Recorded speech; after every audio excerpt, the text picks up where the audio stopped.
Okay, everyone's there. Let's start. Good evening, everyone. Welcome to the first edition of Maximize, brought to you by the Textile magazine in partnership with Indian Textpreneurs Federation. Maximize is a knowledge-sharing series that serves as an online platform for machinery manufacturers, component suppliers, and solution providers to connect with mills and textile industry professionals. In today's session, we have 4 companies, namely Cotton USA, SKF, GRUNDFOS, Hyosung, would be presenting their technology. By default, all the attendees, mic and webcam would be on mute. But if you have any specific question, please use the chat box to note down your question. We would share it with the speakers and they would reply to you after the show, after the webinar is over. So let's go to the first speaker.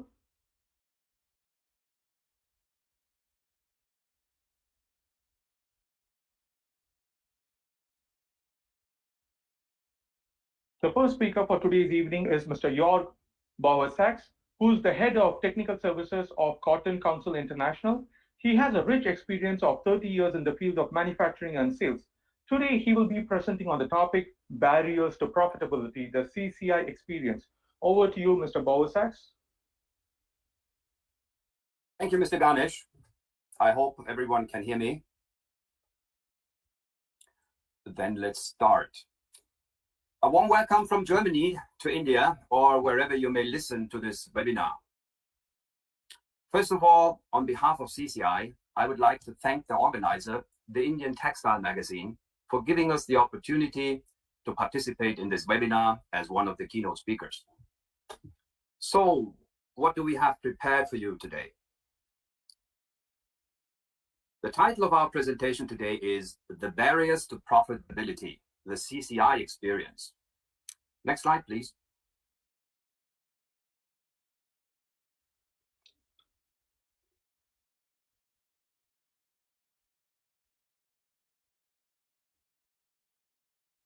The ultimate goal of any company is to make money. So it's actually not about making yarn. The goal is not to produce just the best quality, mastering cost control, or running at high efficiencies. All that just helps to make money. Even if you have all these factors right, you may still struggle to make profits and eventually need to close the factory. The next slide, please. So, who are we? What is the CCI? Which is short for Cotton Council International. Mr. Ganesh, he mentioned it already. The vast majority of the audience certainly knows the CCI very well. Founded in 1956 as the export promotion arm of the National Cotton Council of America, today the CCI transformed to a reliable partner of all cotton processing mills in supporting the mills with their technical expertise. We recruited experts from the US, Germany, the UK, Turkey, China, India, who between them had almost 200 years of frontline experience running textile mills, companies, and consulting in over 55 countries.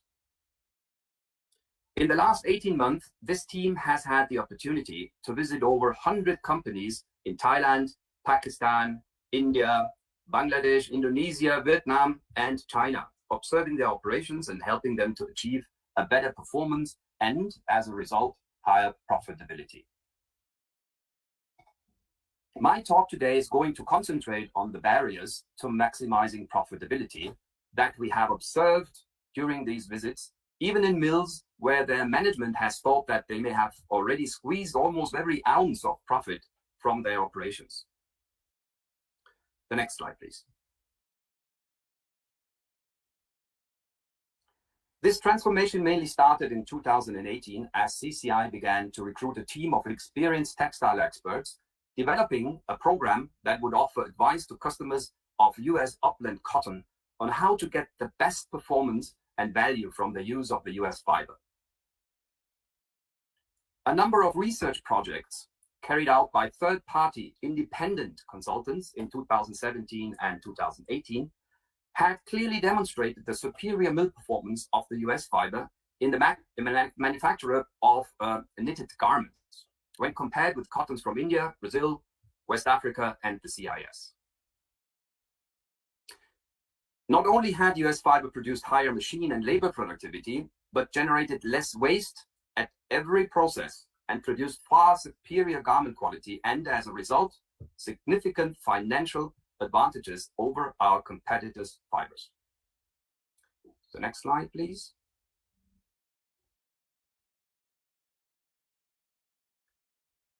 I want to focus in my presentation on the 6 common issues that we see in almost every mill we visit that limits their ability to maximize their profits, which is raw material selection, waste control, machine and labor productivity, quality and process control, industrial engineering, and last but not least, cost control.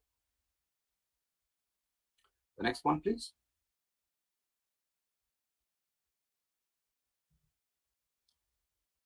Independent research sponsored by CCI has repeatedly shown that price is not the criteria you should use to select your raw material. We constantly talk to our customers about the importance of the golden triangle when making their cotton purchasing decisions. What's the triangle? The triangle needs to contain members from ownership, finance, purchasing, and manufacturing. So we're just not members whose primary consideration is buying the cheapest raw material they can find. Mills need to develop a relationship with the merchants. The best mills that we visit buy from 1 or 2 merchants and have developed relationships over many years. The next one, please. In our experience, mills that put their cotton purchases out to a myriad of merchants every time and make their buying decision based on which merchant has the cheapest cotton pay a higher price in the end. The rule should be to become important to a few. Loyalty breeds loyalty. Raw material knowledge is power. Mills need to understand and use the data that the USDA provides for every bale of cotton. We visit mills who complain about white spots in dyed fabric, who are using cotton with micronair values that guarantee white spots.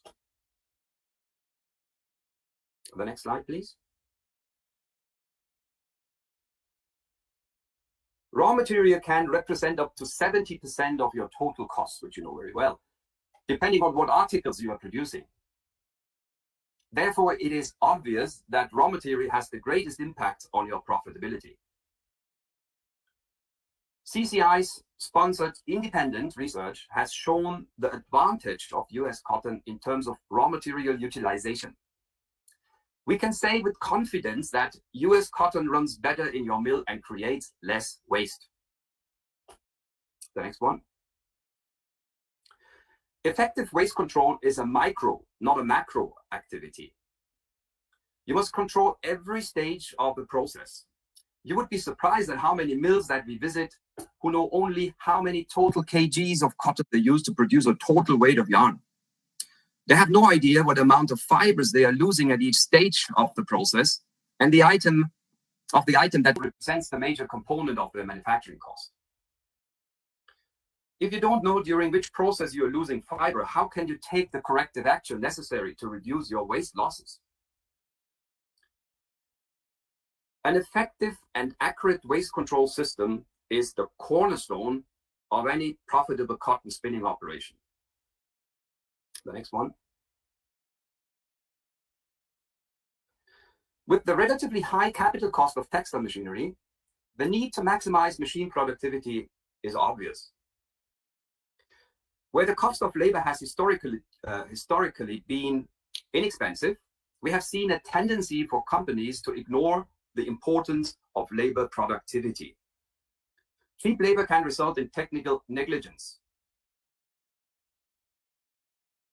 Instead of addressing technical challenges and issues, the temptation is to throw more people at those problems. This can be an expensive mistake in terms of both yarn quality and cost. And the next slide, please. In the super competitive world of cotton spinning, quality is a given for survival. control of the key aspects of every step of the process, the winding is the foundation of world-class quality and creating the operating conditions to maximize productivity. The next one, please. We visit many mills that don't routinely measure the NEP cleaning efficiency of their individual cards. Mills that don't measure the frequency and cause of stops per 1,000 spindle hours in the ring frame, and then expect that laboratory testing of yarn alone is sufficient to produce high quality yarns. But unfortunately, it's not. Mills that don't monitor individual spindle splicer strength and winding. Mills who complain to us about the difference in the data they receive from the USDA and their own testing results. But when the ambient conditions in their own laboratories are totally out of control, and in addition, the USDA recommended procedures for sampling and using their HVI and APHIS equipment are not followed. Since the introduction of CCI's technical service team in 2018, we have visited over 100 spinning mills using US cotton to maximize their performance and enhance their profitability.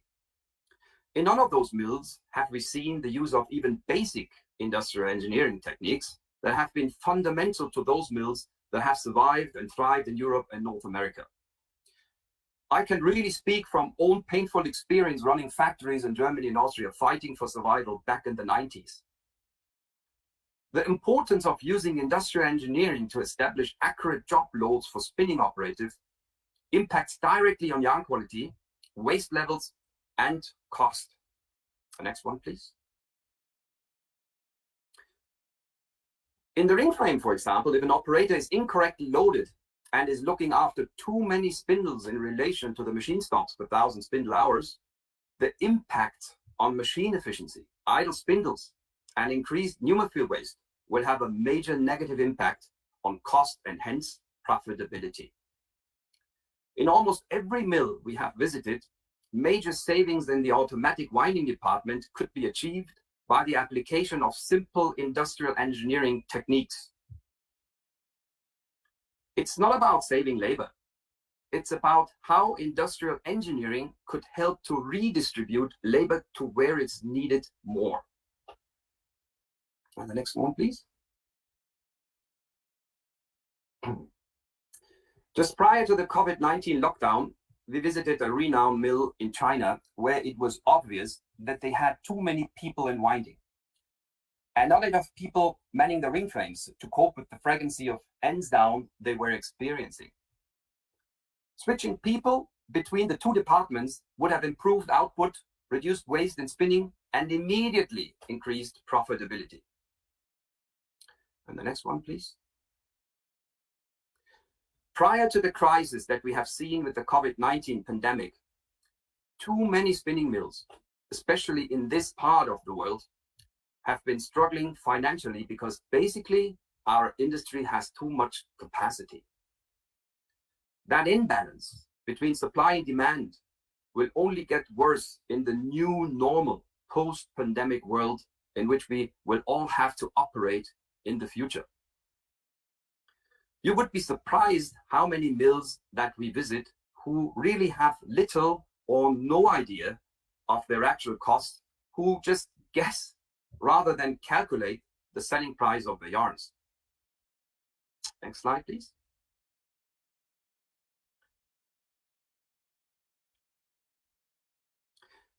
Mills that don't have the ability to analyze their product portfolio and understand which yarn counts make them money and which counts should be reduced or even eliminated from the manufacturing program. That's a very important point. Or investment projects for expansion or replacement of older capacity that are basically vanity projects that with cost-based analysis would never have seen the light of day. Accurate cost control in our industry has always been important. We believe it will become even more important in the post-pandemic world, which is why we have developed a simple costing model based on the combined experience of our team who have managed mills in North America, Europe, and Asia that can help customers of US upland cotton quickly identify the areas of opportunity for cost reduction and profit improvement. This is really a powerful tool. The next slide, please. We have titled this presentation, The Barriers to Profitability. We could have used a different, more positive title, such as The Opportunities for Profit Improvement. But we choose the title we did because unless the barriers we identify today are dismantled and or eliminated, the opportunities that exist will never be realized. We believe that only the best mills will survive in the post-pandemic world. Turning an average mill into a good mill is relatively easy, but turning a good mill into a great mill is hard work and requires the attention to detail, some of which we have described today. Our team at CCI is dedicated to helping the customers of US upland cotton. And here's the publicity. We believe the best cotton in the world to make that transition from good to great. So don't hesitate to contact us. Contact our representatives. Now I'm coming to the end. And here we have the next slide. Yes. So thank you for your attention and thank you for your business. And oh, I'm sorry, here's one last thing. If you have questions, and we hope you do, please send them to the organizer, the Textile magazine, along with your email address, or even better, please send them to our Indian CCI representative, Mr. Piyush Narang. Mr. Piyush's email address would be pnarang@cotton.org, pnarang@cotton.org. And now thanks again and enjoy the rest of the webinar. Thank you. Thank you, Mr. Bowsacks, for that wonderful presentation. Our next speaker is from SKF India. SKF is a brand that no one needs any introduction in this audience. Mr. Vijay Apte is the General Manager in charge of Engineering and REP Technical Services at SKF India. And he's going to be presenting on the topic, Optimize Equipment Reliability and Profitability using SKF Solutions. A little introduction about Mr. Apte. Mr. Apte has over 31 years of experience as a functional expert in the field of maintenance. Vijay is also an SKF certified Six Sigma Green Belt and has delivered more than 25,000 hours of professional training. All right, over to you, Mr. Apte. Just a minute, let me start your presentation. Yep.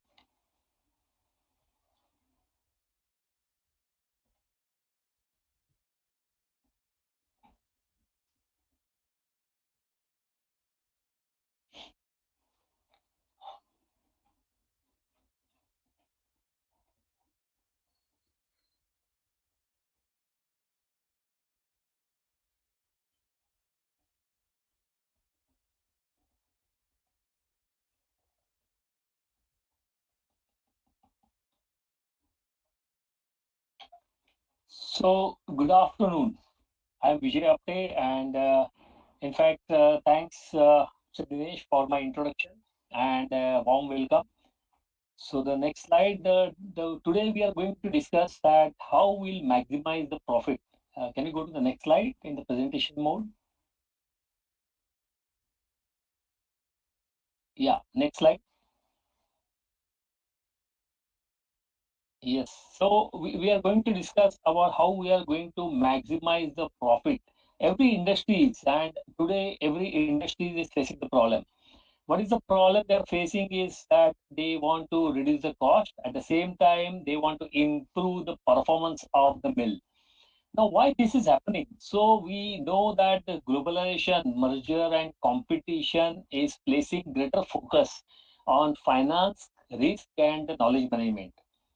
If you go to the next point, can you click more on that? Sorry, yeah.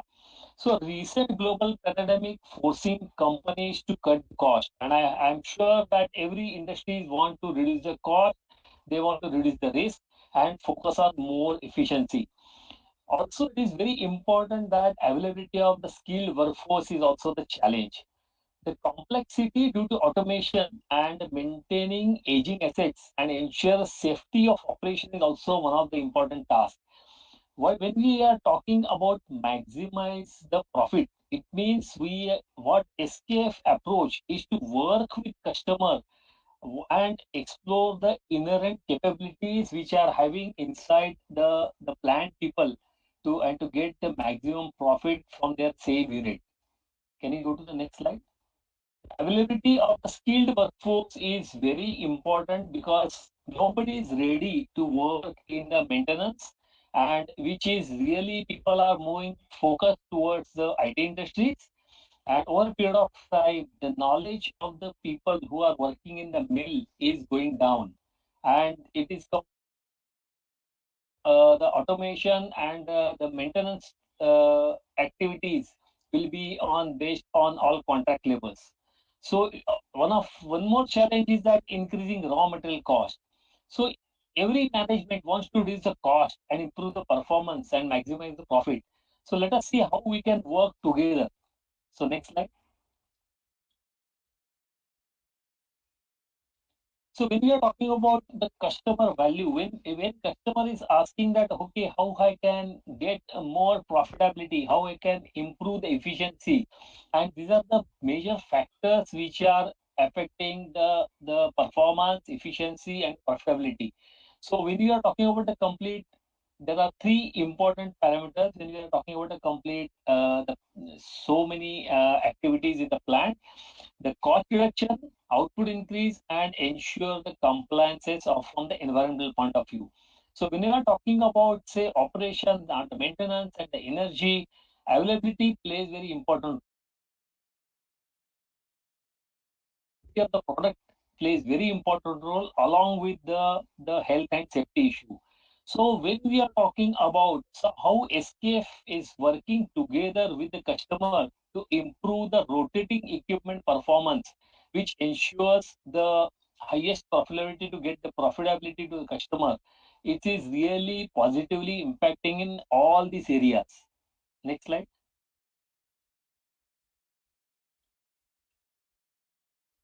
So when we are talking about rotating equipment performance, it means what exactly is the expectation from customer. When I'm asking customer what is the, when I'm asking what is the high profit to him, high efficiency to him, it means he is saying that his assets should reach the technical end of life with trouble-free operation. So even if you ask any mill owner, he'll say, I want all my team to work really good, efficiently. At the same time, my output should be the very good quality. So when you are talking about this is called trouble-free operation. It means the highest reliability.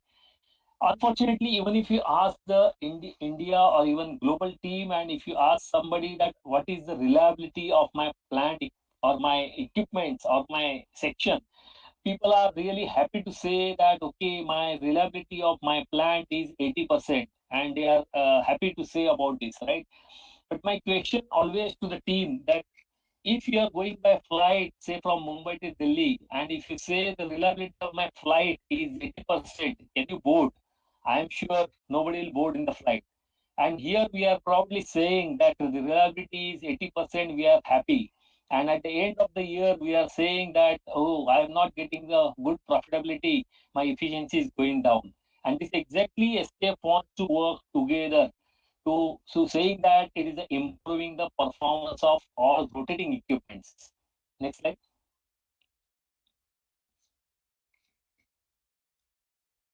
So one of the assets, I know it is in all the equipments in the textile mills.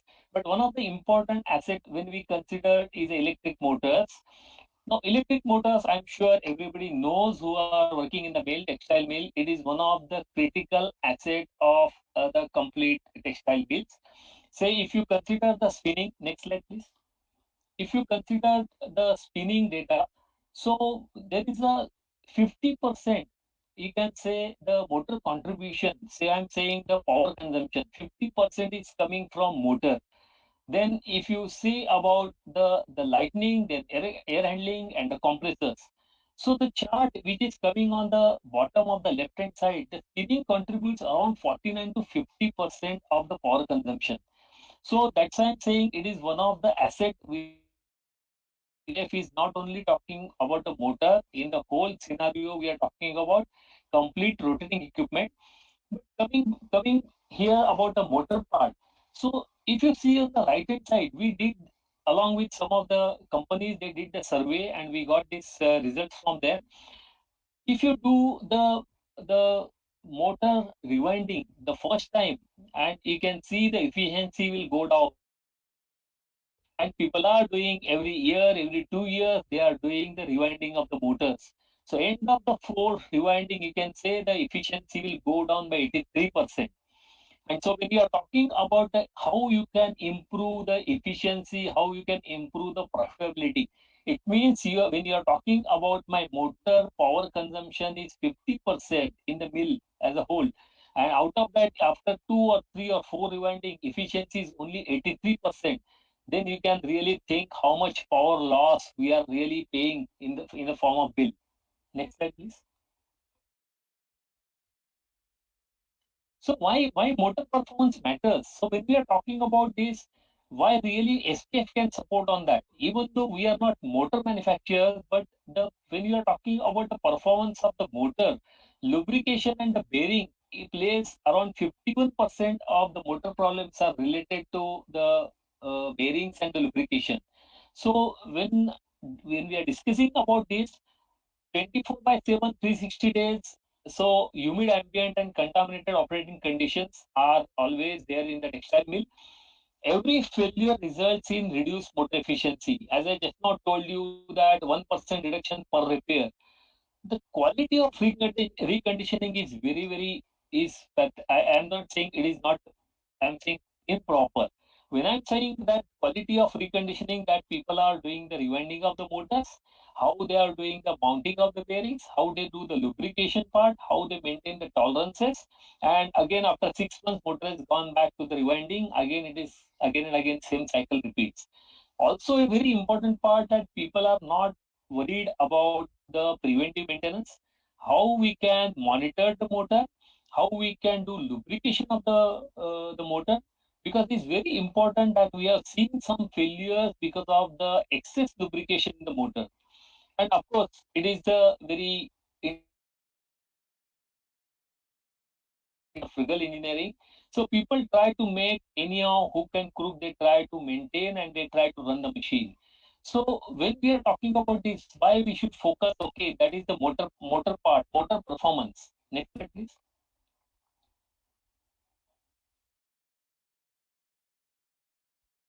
Yeah, next slide. Yeah. So what is the lack here is the reliable data to make the informed decision. Now, this is the typical cost impact, and this is the actual data my colleague has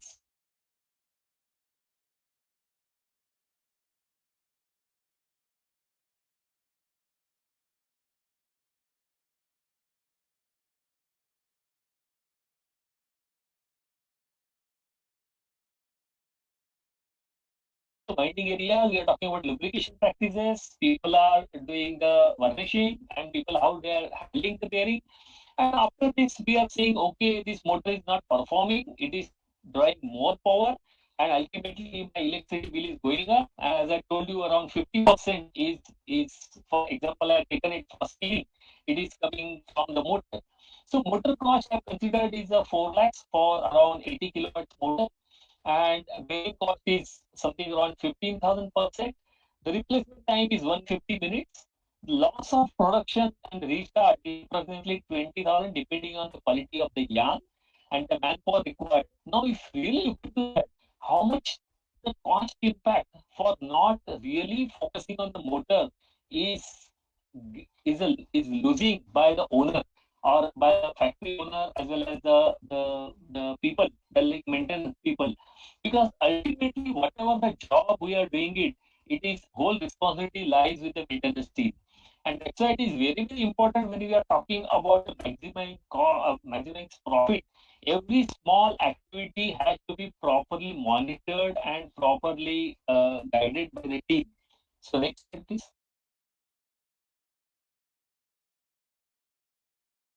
Next slide, please.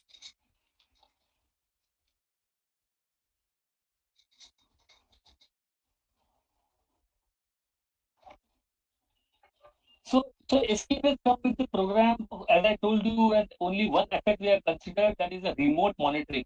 How and where SKF can contribute our operation.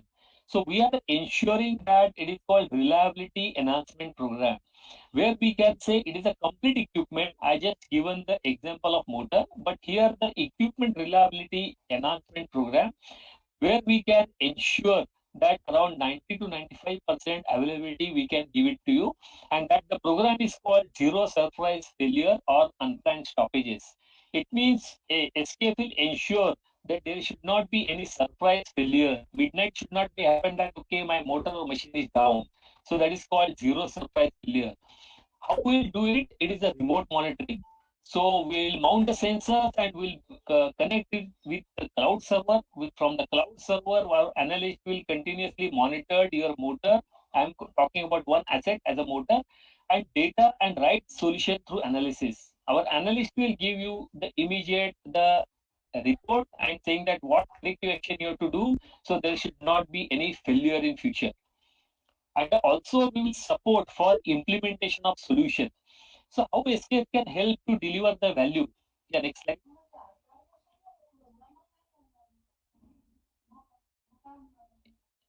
Yeah, so how SKF can help customer to maximize rotating equipments, and that exactly we are talking about the concept called rotating equipment performance.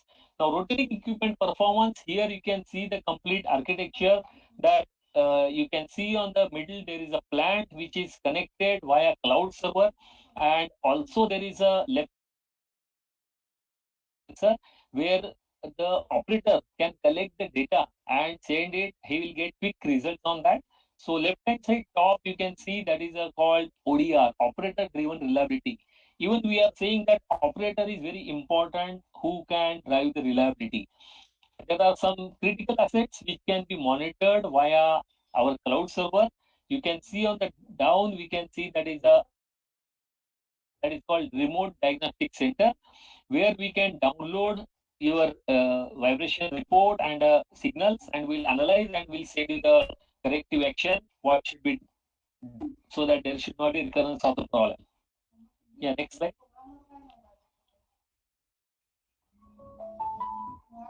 So when we are talking about this, this is a complete, we are talking about changing the concept of maintenance.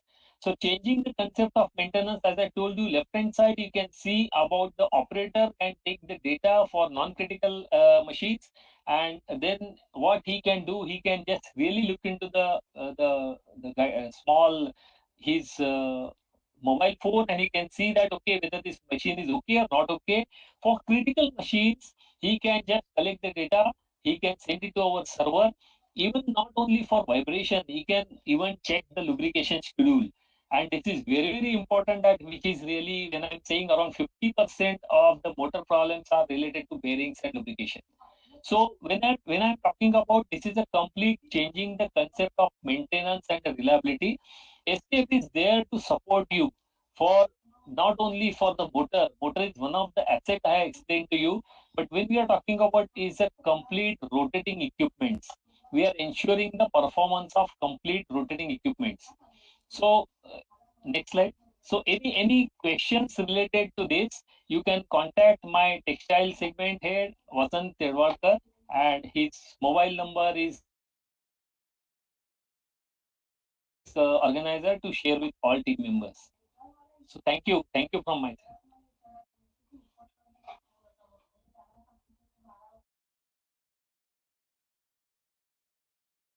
Thank you for Mr. Apke for the presentation on bearings and SKF. It was very useful for a lot of mill owners out there. Now, the third session is presented by a company which is actually not a core textile company, but a company that is providing critical solutions to the textile ecosystem.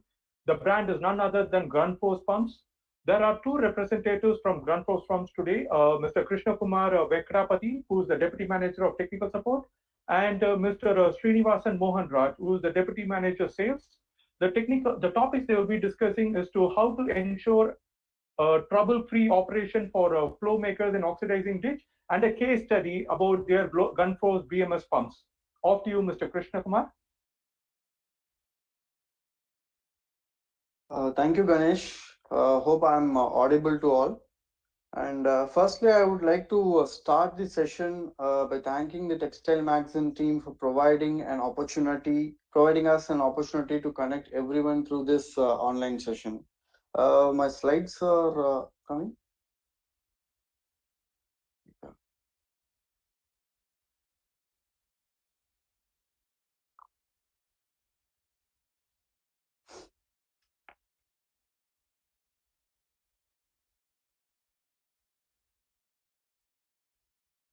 Yeah. Yes. Thank you, Ganesh. So, uh, GRUNDFOS India welcomes one and all to this session. Today, I am going to facilitate you all with some experiences in designing the Flowmakers and its trouble-free operation at common effluent treatment plants. So, before going into the session, a quick introduction about GRUNDFOS India and its operation is underway now. Grundfos India was established in 1998 as a fully owned subsidiary of Grundfos Denmark. And we have celebrated our 20th year existence in 2018. The Indian headquarters is situated in Chennai, serving the Indian subcontinent and its neighboring nations like Nepal, Bhutan, Bangladesh, and Maldives. We are 336 plus employees spread across these regions to facilitate the services and solutions to our customers. So we have our assembly. You can see from the picture, the left-hand side, the first one is going to be our corporate office in Chennai, and the warehouse in the middle. And on the right-hand side, we have our Ahmedabad facility and warehouse. So where we are assembling the products which we are giving to your Indian market. Yeah. So what are our solutions? We extend our services and solutions through four major segments in the market. Providing pumping solutions, it starts with providing pumping solutions for HVAC, hot water recirculation, water distribution, and wastewater management in buildings.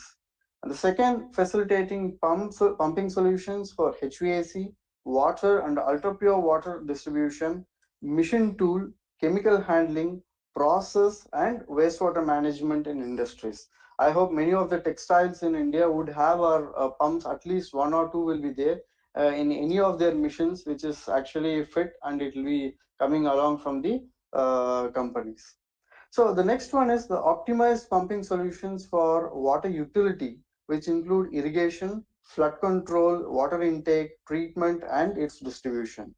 Of course, when we have water, there will be resulting wastewater. So this wastewater collection, transfer, treatment, and its disposal. Also, we are giving solutions like pumping solutions, mixing solutions, and other monitoring solutions. So apart from that, since we have all these kind of products which we are giving it from our side, so we have our exclusive service network, our channel partners, authorized service centers, and authorized service providers. The network is managed through an app where the companies can, where the compliance and service requests can be registered, and that will be opened by our service personals, and you can directly contact them, and those will be closed accordingly based on the time period, like 24 hours, based on the severity of the service required. Yeah, next slide, please. So this is the GRUNDFOS network, which you can see it from here. You can see the pan-India network, which highlights the spread of home offices, branch offices, channel partners, POS dealers, authorized service centers, and ASPs, authorized service providers. So this is the complete network of GRUNDFOS India, as you can see it from the map. So our major cities like Chennai, Chennai, Bangalore, Mumbai, Delhi, Kolkata, Ahmedabad, all the hubs have our home offices or our branch offices located. You can surely come back to us for any of your solutions. Yeah, next slide, please. So now coming to today's topic. I'm going to discuss some optimization design in one of the weird topic called the common effluent treatment plants. And I'm sure this would be very useful to you because many of us would have some problems with common effluent in managing the equipments of common effluent treatment plants. So textile effluents are one among the complex wastewater which undergoes intense treatments through various separation processes like chemical, biological, and membranes. The treatment can either be centralized or decentralized in nature, based on the volume of effluent generated and the corresponding process pertaining to the textile units. So because of the complexity of the effluent and its characteristics, the treatment scheme has one or more oxidation ditch, which requires flow makers in these tanks. And of course, in the next 10 minutes, what I'm going to show you is the glimpse of design optimization and trouble-free operation of these flow makers. So now in the picture, you can see the oxidation ditch with a flow maker and the diffusers which is present there. So what is this oxidation ditch? So oxidation ditch is a kind of biological treatment which is classified as an activated sludge process, and it's a kind of extended aeration. These are lengthy tanks in the treatment plants one can come across. If you go to a CETP, when you check out the treatment process, you will surely have this kind of tanks in order to reduce your COD and COD loads, which is coming in the effluent. So because this is the textile effluent is going to be very complex. So because of the characteristics of effluent and design consideration, to generate the less volume of sludge, the food to mass ratio is reduced, and it is between 0.05 to 0.15. So what happens in this case is your microorganisms goes to endogenous phase. Thereby, what happens? Your sludge generated is going to be reduced to a great extent. So the oxidation ditch is a closed loop system. That is, when you have a huge volume of water in the oxidation ditch, it will be actually circulating throughout the oxidation ditch, and there the process will be happening. Yes, of course, if you have a process, you will have some challenges in the process. So those are the floating sludge, sludge bulking, and of course sludge settling and improper mixing. Even though these challenges are process based, installation of flow makers would largely facilitate the process by limiting these challenges. So that is the reason I have taken this topic in order to show how the functioning of these flow makers will facilitate your process without any hitches. So how does a flow maker facilitate the functioning of an oxidation ditch? Next clicks, please. Yeah. So the flow maker actually converts, see, for any equipment, what you do is you give some power. So this power is actually generated or converted into thrust. This thrust is exerted into the bulk, which generates the self-cleaning velocity. And normally, if you see in these tanks, you would have seen that the previous picture where it has shown an empty tank, but this is how the actual tank will look like when the water is filled. And you can also see some bubbles and velocity profiles which is on the top of the tank. So normally the self-cleaning velocity exerted into the bulk would be around 0.3 meter per second. Technically speaking, we call this as a self-cleaning velocity on an average in the tank. So the self-cleaning velocity or mixing velocity would keep the biomass in suspension and keep the bulk flow moving in the oxidation loop. So this water is actually moving. So when you see, it will have a very slow motion and it will go around the tank, and it's a closed loop system. So now here, the quantity of flow makers, its positioning would avoid dead zones in the tank, eradicate sludge settling. Next clicks, please. Yes, yeah. You can see the dead zone. You can see the dark pictures in the dead zone in the tank. What these flow makers will do is it will actually avoid these dead zones in the tank, and that will actually it will not allow any sludge or microorganisms to settle down in the floor, and it will keep everything in motion. So thereby what happens, the biomass is in suspension in homogenized condition, avoid dead zone and eradicate sludge settling. So this is the idea of a flow maker. So SFG flow makers, when I'm talking about the flow makers, the range which we have, we call our flow makers as SFG, that is submersible flow makers gear driven. So it is manufactured at Hungary, Europe, and the range which we have it from is from 0.7 kilowatts to 8 kilowatt, and the thrust given by each 0.7 kilowatt is going to be 665 Newton, and on the higher side the 8 kilowatt gear driven Flowmaker is going to be around 6570 Newton.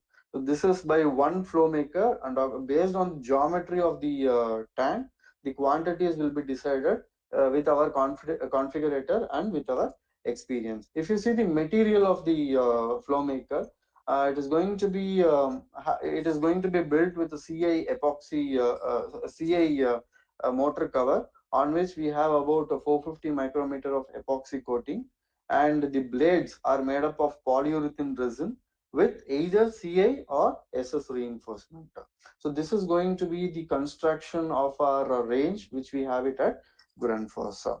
So this is as such how the Flowmaker is going to be used in the process, and how the biomass will be kept in suspension, and this is how the tanks will be healthy in your treatment plant. Next slide, please. So when I'm talking about the design, the design should be optimized. Otherwise, what happens is you will be either undersizing the Flowmakers or oversizing the Flowmakers. So how do we arrive at the quantity, rating, and positioning of the Flowmakers? First, we need to take care of the geometry. We need to take all the dimensions of the oxidation loop. And of course, the oxidation, there are certain processes where you don't have aeration, and the process are there with aeration. So the round checkered plate one is called aeration. That is how it will look like. And there are some tanks without aeration also.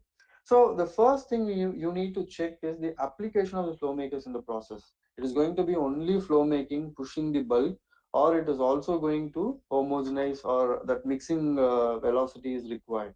So then the tank geometry, especially your length, breadth, water level, and freeboard, aeration length especially, and aeration flow rate in meter cube per hour, solid consistency.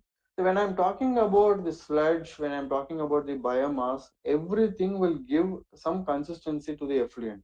So that is actually denoted in percentage. So this has to be noted before designing your oxidation ditch. And of course, the influent of the tank and overflow of the overflow orientation. So next clip, please. Yeah. So based on the tank geometry, solid concentration in percentage, air flow rate per channel, and the area covered by aeration, we arrive at the criterion called required thrust. Okay. Based on that, the quantity of the Flowmakers will be fixed. So you can see from from the two different pictures. On the right hand side down, you have a square oxidation loop, and the previous one was little curved one. Go back, Ganesh. Yeah, correct. Yeah. Yeah, the next. Fine. Yeah. So you can see the geometry here. So based on the arrangement of aeration, based on the bend radius and all those things, all the geometry, and the width of the channel. So your quantity will be selected, and the Flowmakers will be positioned accordingly based on the tank, the channel width. Say if the width is going to be around 7 to 8 meters, maybe one Flowmaker will be placed in each channel. Or else what happens in this kind, you have a wider on the right hand side corner.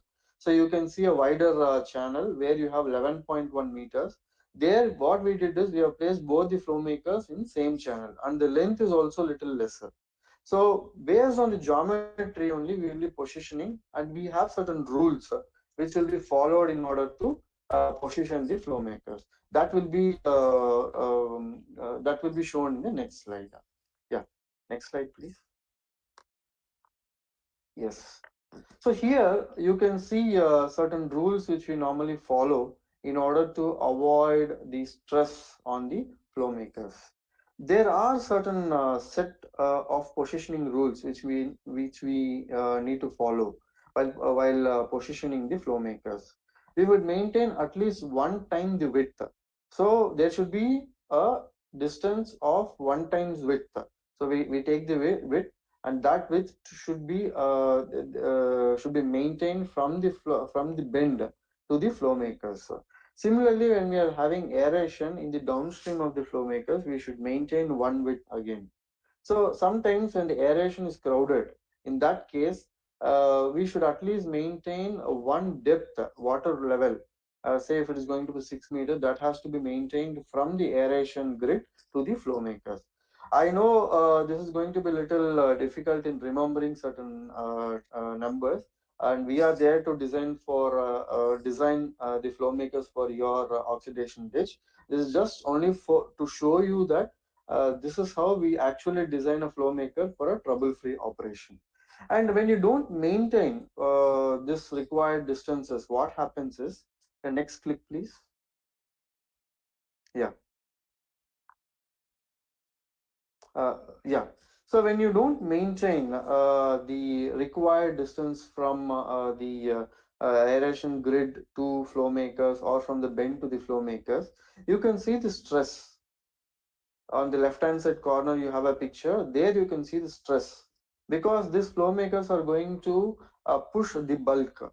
Okay, and that bulk will have exert lot of stress, and when the water is coming through the bends, it will actually attain some velocity, gain some velocity.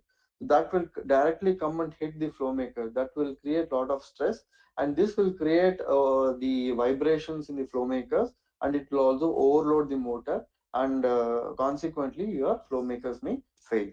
And similarly, when you're seeing on the right hand side, when the flow maker is placed very close to the bubbles, there will be a tree effect where the air bubbles will come back to the flow maker, and that will also cause vibrations and overloading of the motor. So hence positioning rules have to be followed in order to facilitate smooth functioning of the functioning of installed flow makers.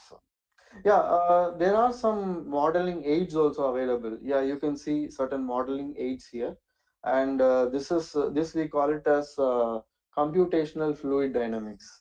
So what we do is, when the tank geometry is not favorable to position the flow makers through the set of rules, or there can be certain problems like hindrances and all those things, because the required thrust will be generated based on the losses due to bends, losses due to hindrances, losses due to aeration. So all these things will be considered in the design of our flow makers.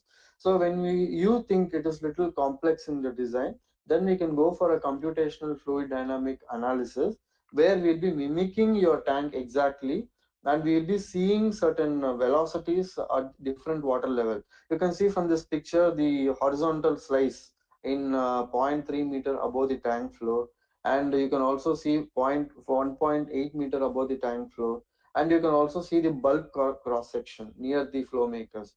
So this kind of studies also can be done with a very nominal cost, which we are doing it, and we are giving solutions to the textile, the CETPs. And recently we have supplied some of the flow makers to the textile, the CETPs in Tirupur, by doing all this CFD analysis.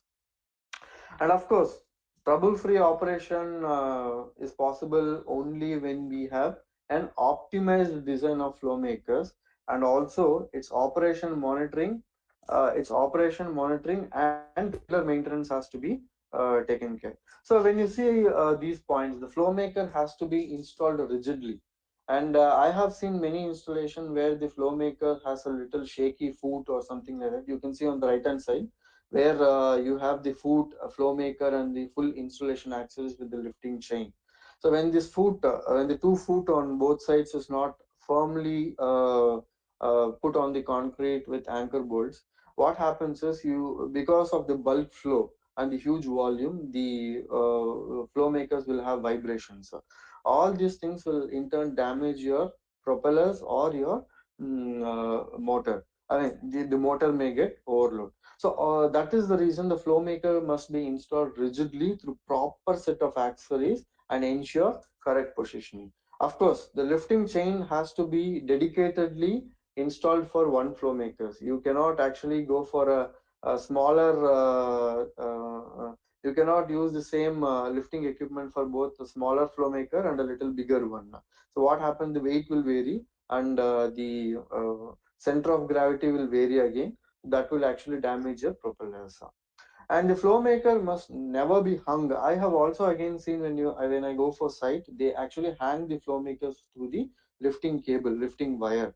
That should not happen in any case, because what happens is when you hang the flow makers, the weight of the flow makers will actually break the lifting wire, and it will cause problems during maintenance. And when you are talking about the startup, either the flow makers has to be installed with soft starter or VFD, and this many of them are not following, because this is going to have a very less RPM, less than 100, and it is going to when it is going to start, it consumes it has a very high starting torque, so that will actually have a jerk on the equipment. So when you have a soft starter or VFD, the start will be very slow, steady, and it will not cause any harm to the flow makers and to your process.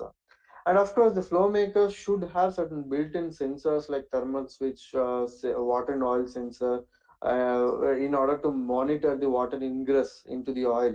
So all these things should be connected to a relay, which we give it from our side, and you need to just fix it in your panel. So we are giving a comprehensive solution also with flow makers and panel.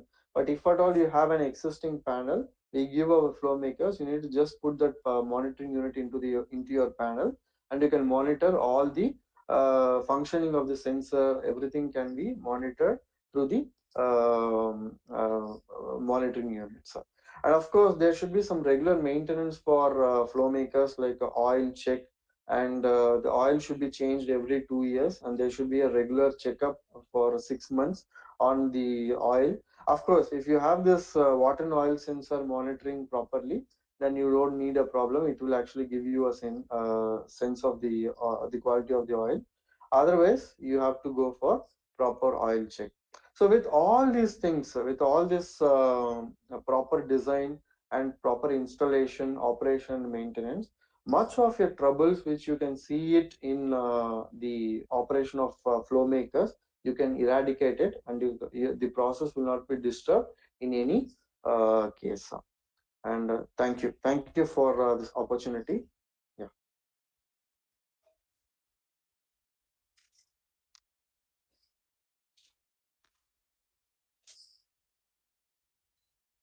Thank you, Krishna. Ganesh.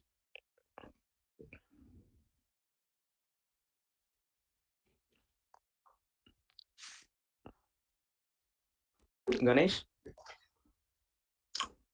Hello, this is Dinesh now. Yeah.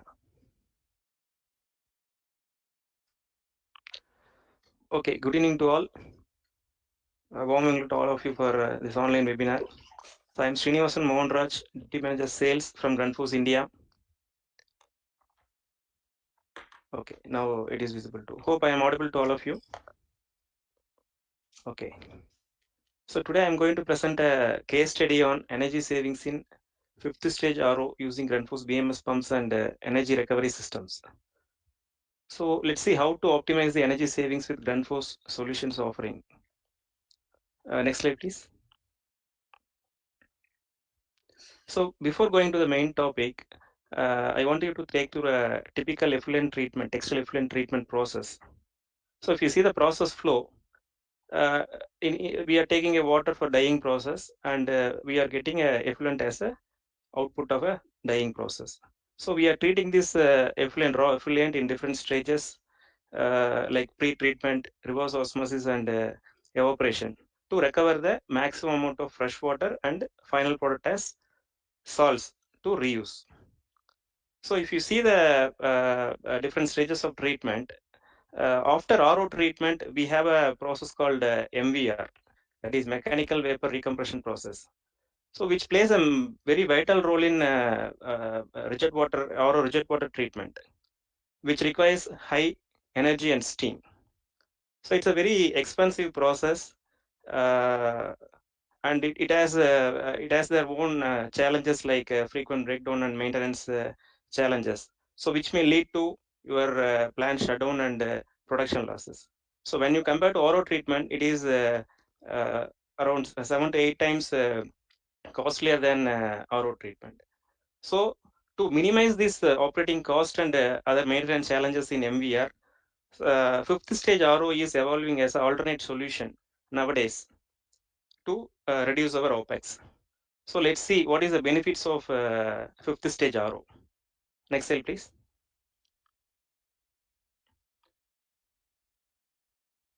So when you look at the benefits of fifth stage RO, or it is called as a hybrid RO also. So it is a possible solution, alternate solution for MERE, which can reduce your OPEX by 8 to 10 times. So as I said in my earlier slide, MERE is an expensive process when compared to RO treatment. So in this MERE, your treatment cost is very high. So when you adopt fifth stage RO, so you can reduce your treatment cost significantly, and other challenges like the plant turnaround time. So when your MVR is in breakdown, you cannot operate your plant fully. So to minimize these challenges, so we can go for fifth stage RO. So you can reduce your turnaround time to the maximum extent with unlimited plant operation. So your dependency on MVRE will come down. And one more indirect benefit, if you see when you adopt for fifth stage RO, you can get more concentrated brine, which can be reused for your dyeing process. So that is also one of the indirect benefit when you go for fifth stage RO. So basically, fifth stage RO requires high pressure pumps and membranes, ranges from 60 bar to 120 bar. Let's see how GRUNDFOS can support for optimized treatment process with our new BMS range of pumps and energy recovery systems. Next slide, please. So this is our new BMS pumps. So this is basically a booster systems for high pressure applications, basically for reverse osmosis and filtration, ultrafiltration, and nanofiltration applications. So these booster systems offer a high system efficiency in which pump is directly coupled to a permanent magnet and asynchronous motor with high-speed motors, which has a premium efficiency. So you can optimize your pump performance, and you can have a better energy savings when compared to a conventional pumping solutions. So GRUNDFOS is the first manufacturer to use this permanent magnet motors in pumping application, particularly in such high pressure application.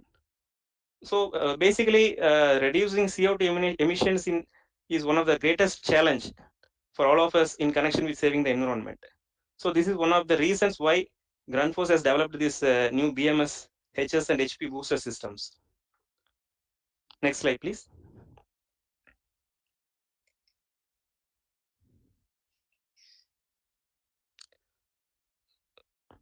So let's have a look at the pump set, BMS pump set.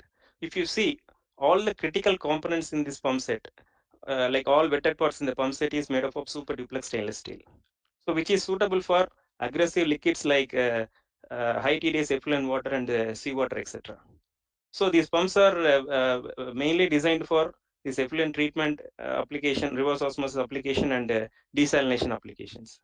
So it has this high pressure mechanical seal, which is made up of carbon and silicon carbide, and inbuilt thrust bearing, which can absorb the axial thrust from the pump and material of ceramic and carbon. So it has a built-in check valve also to avoid the back pressure in any uneven unlike event. So as an option, we can give electro-polished stainless steel base frame also along with this pump.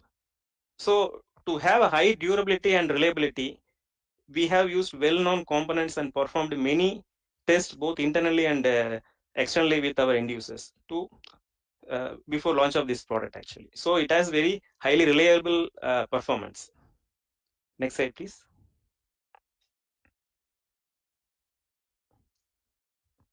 So this is a basic single train fifth stage RO setup with BMS HS pump. So if you see the BMS, single BMS pump can deliver a pressure up to 82.7 bar with a flow ranges from 5 meter cube to 120 meter cube in a single pump.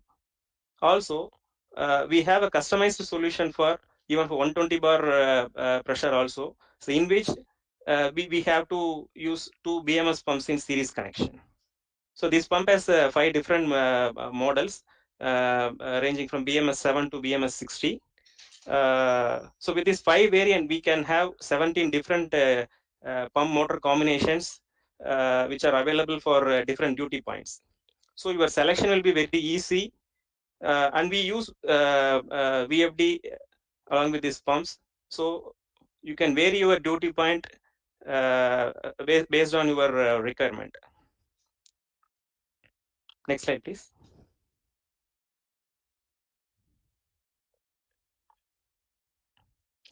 Next, so let's have a look at a BMS pump with energy recovery systems.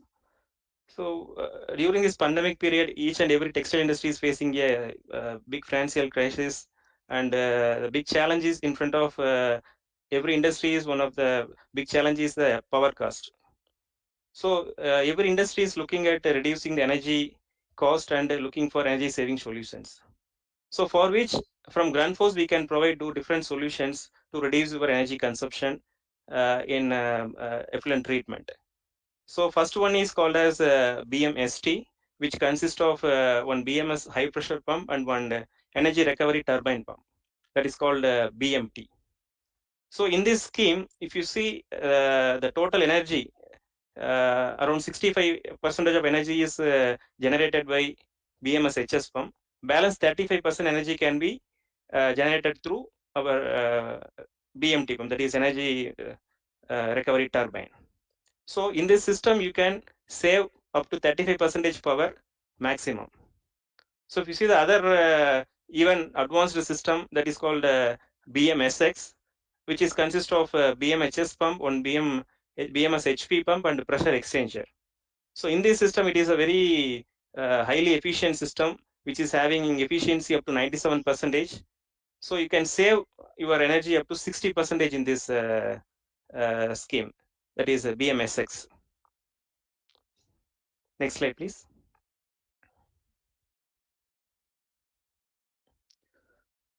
So this is the energy comparison study between the conventional horizontal multi-stage pump versus our BMS and BMS with energy recovery systems.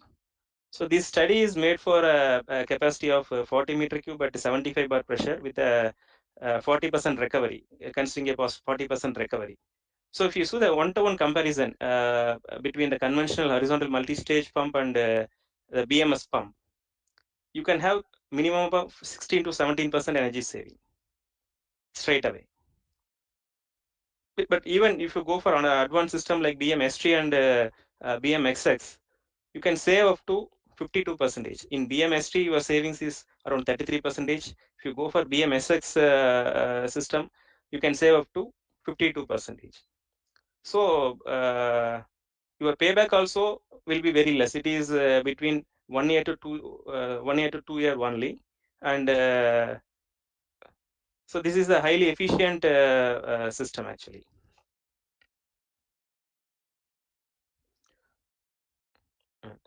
And this is one of our successful BMS installation commissioned at one of our key customer dyeing plant at E-Road. So this plant has a capacity of 30 meter cube at 80 bar pressure. So there are 2 stages of treatment is there. So in first stage, we used our BMS HS pump, that is BMS 17-22 model with 85 kilowatt motor. For this pump, the feed flow is 30 meter cube and it is delivering 60 bar pressure in the first stage.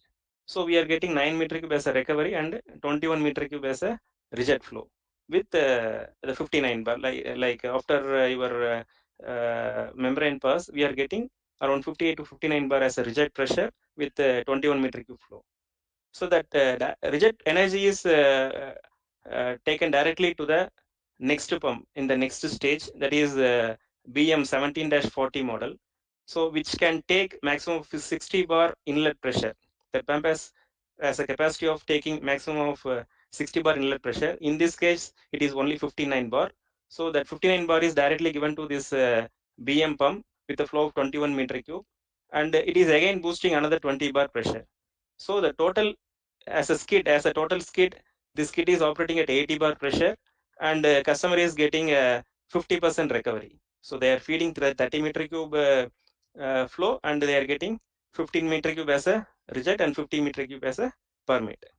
So the total energy consumption of this system is 92 kilowatt.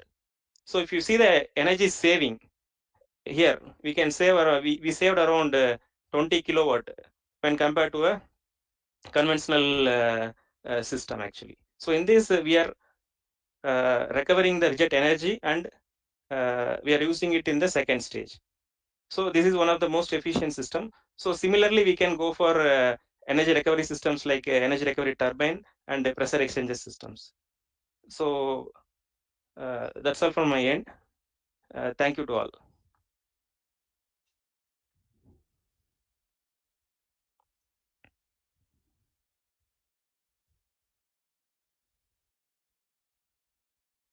And finally, with us, we have Mr. Dinesh Keshwani, who handles the technical and the business development at Hyosung India. Dinesh is a textile graduate with more than 27 years of experience in the textile industry.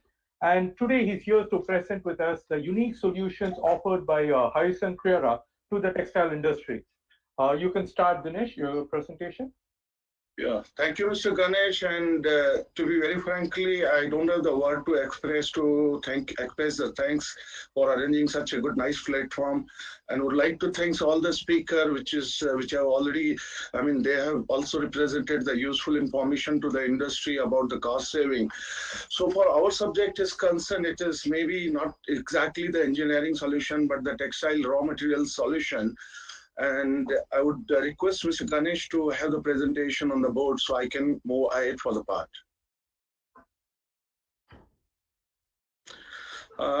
Regarding the Hyosung, it is a South Korean company. And there are 7 kind of a business which is displayed on the slide. Can you move, please? Next slide. Yeah, it is the Hyosung. It's a South Korean company having 7 kind of a business, and we are from the textile business, which contributes around 17%.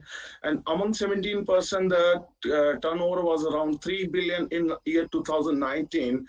It has a 65 location at the globe and 25,000 employees worldwide. Next, please. So for apparel and apparel and fabric is concerned, Hyosung Textile has a performance group for the spandex. The Creora spandex is one of the largest spandex manufacturer in the world, with a market share about 33%. Hyosung is a specialty production nylon fiber and polyester specialty fiber. Mostly the nylon and polyester have the concept of cooling, thermal, antimicrobial, and softness and comfort. Next, please. Oh, yeah, okay. Last time, yeah, and let's say we start about the Creora Hyosung factory location at the globe. The mother factory at the Korea, then Vietnam is the one factory, then Brazil is the one factory, Turkey at the one factory, 4 at the China, and recently started in India operation. It was in October 2019. See, all the global location, our global location for each factory make a very comfortable logistics system for each customer for the quick delivery and quick supply. Next, please. You can see the growth of the Creora spandex manufacturing. At the moment, it has reached around 330,000 metric ton per annum. Since it started in 1992, the production was very less. One of the reasons because of the initial slow expansion. Basically, the spandex is very sensitive material for the textile application, which is only 2 to 5% contribution.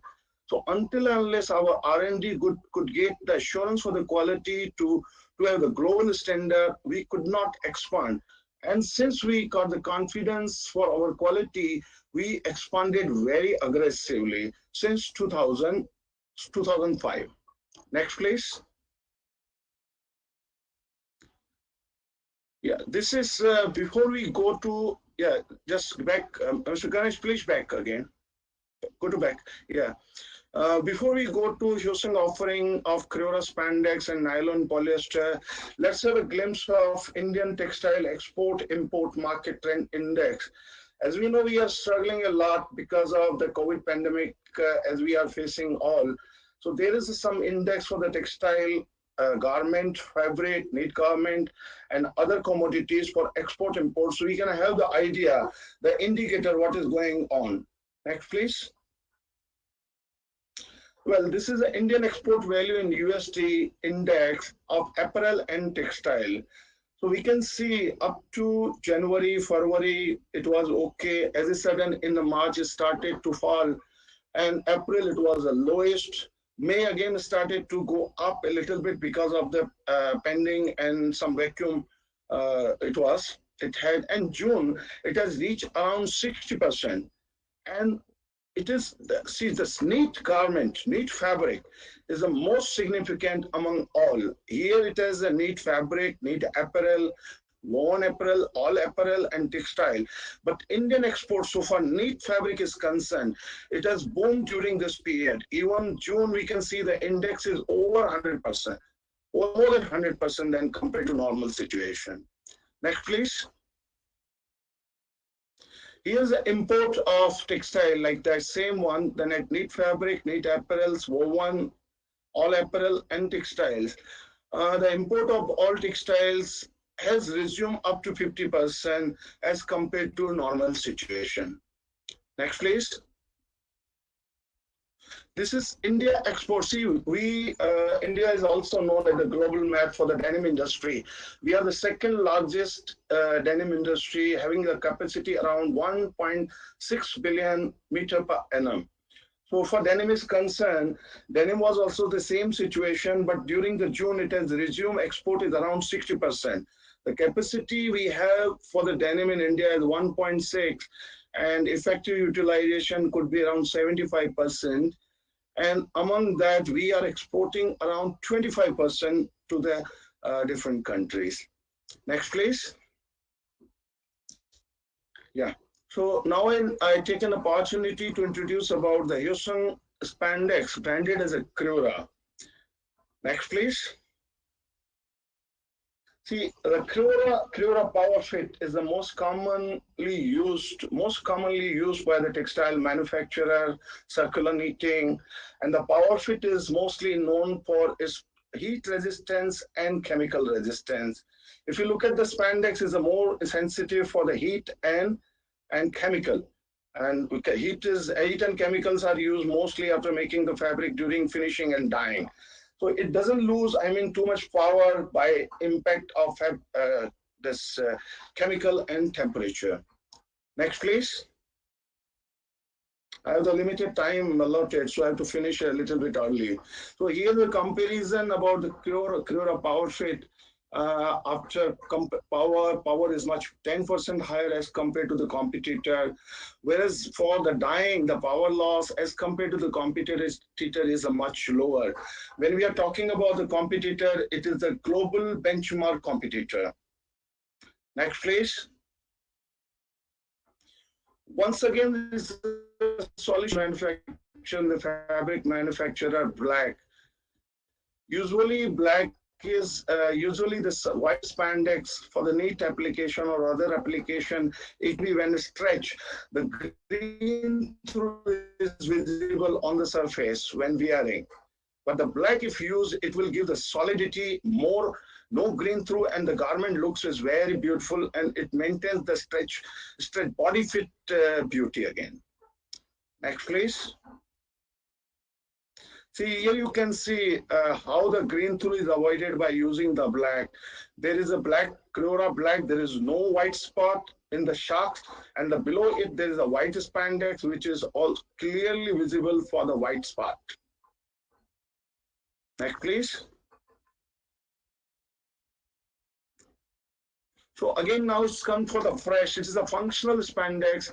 The percentage in the garment could vary from 5 to 9%, and it has a function to deodorize effect.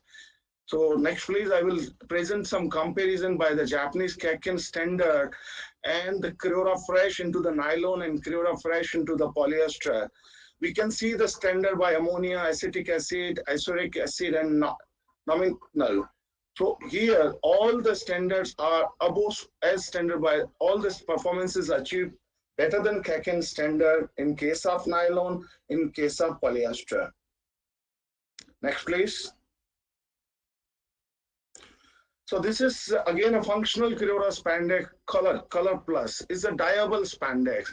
Usually the spandex is not dyeable, but the Hyosung Creora is having the function to be dyed. And that dyeability function can again avoid the green through and make the fabric and garment more solid, better fastness. Next, please. We can see the white spandex used and the color plus is used. We can see the dyeing affinity and the solidity and of the fiber. And below the slide, there are color plus and regular. We can see in the regular, there is an opaque color spandex, which is not dyed, whereas above it is a color plus, which has a dyeability. And one more, the dyeability technique is by the Hyosung Special Technical Dyeing people from the headquarter of our Creora headquarter. They give the solution to the customer for the spandex dyeability. Next, please. This is high chlor. Again, the spandex, as I said you, they're very sensitive to the chemical. Whereas the chlorine is to be very sensitive and again deteriorate the power of spandex. Here's a high chlor, usually used for the swimwear, where the high content of the chlorine. And one more, it is the choice of the customer, because as we know, the denim, which is used for the feeding by the hypochlorite, it's a customer's choice to opt the high chlor and check the performance, take a trial test, and check the power after heavy chlorine wash. Next slide, please. Yeah, high chlor, this is some performance under the 7 pH and 3.5 ppm chlorine. And the chlorine, Creora high chlor maintain the better performance so far power is concerned, even at the chlorinated water. Next, please. This is ActiveFit, a solution for the outdoor garment. I mean, mostly for use for the sportswear like cycling, running, tennis. And as we know, the sun rays emit some UV light, and that UV light also affect the performance of the spandex to lose the power and stretchability. But it has a UV resistance against the sunlight. Even we have experienced sometime the garment when dried into the open sunlight, it loses some stretch. So the ActiveFit has a function to have a better UV resistance to maintain the recovery and the power and better stretch performance of the garment. Next, please. This is again the comparison of UV resistance, the Creora ActiveFit, Creora normal, competitor and competitor 2, where the recovery is better maintained with the UV resistance under the UV light or UV rays. Next, please. Yeah, this is again the Creora shield. This is again the functional for the antimicrobial. Next slide, please. This is based on the zinc ions, which banish or which control, you can say, to inactive the growth of the bacteria by combined with the bacterial anion such as COO and OH. So this is again a solution for the Creora spandex for the customer. Well, before finishing this Creora spandex, I come to the polyester nylon. So far spandex is concerned, that is the only ornament part of any garment on any apparel, varies from 2 to 5%, or maybe some swimwear or some activewear has a more content, but mostly circular knitting or the woven or the denim, it is hardly 2 to 5%. So it decides the future of the garment. And we know how much it is critical for the garment delivery. Once the fabric is made in 30 days after procurement of the yarn, then garment is made in 30 days. Deliveries are so tight to reach to the outlet. So the performance of the spandex is very, very important. And ultimately, it is the cost saving to have the right product at first time. Anyway, next please. Well, again, there is a basket of nylon and polyester specialty, as we explained about the Hyosung at the beginning of the show. And so for polyester and nylon is concerned, the concept of cooling, thermal, and moisture management and softness like that. So here is the aero cool, which has a concept for the quick absorption and fast drying. The mechanism is to absorb the liquid from the skin and then evaporate to the atmosphere. There are some functional test data below the right hand side of the slide. You can see, and later on, if I have the interest, can discuss separately through Textile magazine. Next one. Next, please. These are some brands already opted. Okay. Yeah, these are the some brands like Phil's, Fry, Dice, who have already opted the Aero Cool to make the garment in their outlet. Next, please. See, Aerolite. This is again C-shaped. It's a light material, very light material. Again, having the function of ultra quick wicking, soft touch, and comfort fit. Next, please. See, Aerolite is a comparison, again, ultra quicking, lightweight, and soft touch. There are three functions which is compared against the regular and Aerolite. So this is again the light material with a soft touch and ultra quick weakening moisture management for the more comfort for the garment. Next, please. See, already in the market, Reebok has already opted this Aerolite concept for their sportswear, and Puma as well. The sportswear global two brands like Reebok and Puma has opted this concept to introduce their garment into their outlet. Next, please. Well, this is AquaX. AquaX has a very excellent cooling, and this cooling function is combined with the UV cut. There's hardly any fiber manufacturer offering these two solutions together. One is a cooling combined with the UV cut. And this is AquaX is a Hyosung nylon, and roughly depends, the cooling effect depends on the content of the fiber in the garment, but apparently it can reduce the temperature, body temperature, cooling effect. It can make a 5 degrees less as compared to the atmosphere when wearing the 100% AquaX garment. Next, please. Yeah, this is UV protection, cooling effect comparison, and quick absorption. Of course, every of our filament has a quick absorption and quick drying. So, next, please. AquaX already, the Under Armour and another global brand has opted this concept. Parallelly, we have the Askin. Askin is a polyester having the similar function like AquaX, but a little bit lower than the AquaX. AquaX is a superior as compared to the Askin. Next, please. Yeah. Now this is the thermal concept, aero heat. And this is again reducing, it takes the heat from the atmosphere during the winter and transmit it to the body to have the better thermal comfort. Next, please.